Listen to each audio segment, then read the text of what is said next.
So here we begin with the origin of rice. It comes from the Greek ris.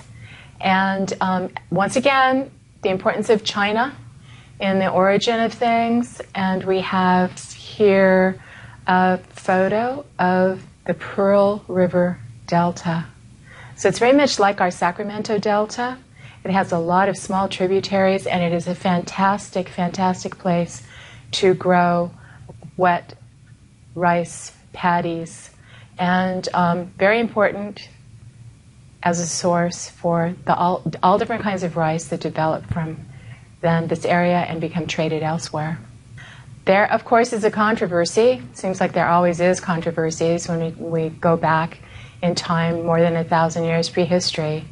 But there has been gene analysis done, and it really does seem to indicate that the first form of rice is from China. Although now there are tens of thousands of different varieties of rice, and you can see from the photo there are different colors. You can have pink rice, red rice, black rice. Some has developed green rice. Two major subspecies developed. That's japonica, which is what we like in sushi because it's sticky. It's more glutinous. And then indica, which is the long grain. And those two apparently split off from each other about 4,000 years ago.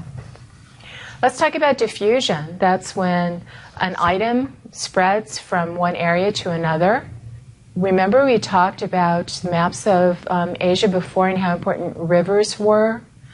And here we see some early forms of boats and rafts.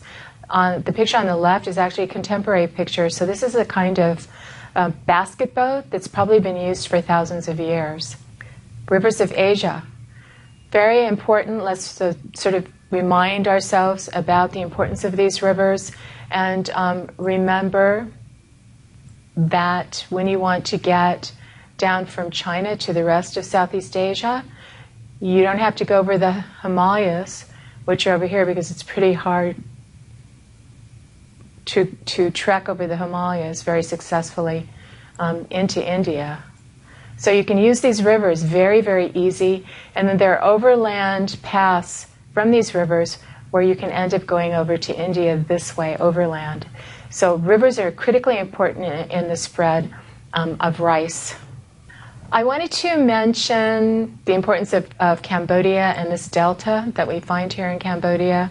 If you were living here, you'd have to be living in a house on stilts because there's water in this area almost all year long. This is an incredibly important rice growing area in the early history of Asia.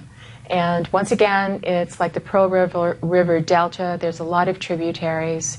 And it just was an incredibly rich rice-growing region. One of the reasons that Cambodia became one of the early sophisticated civilizations in Southeast Asia, which we associate with Angkor Wat, the importance of growing enough rice so that you can have surplus, so that then you can trade and your kingdom becomes more wealthy.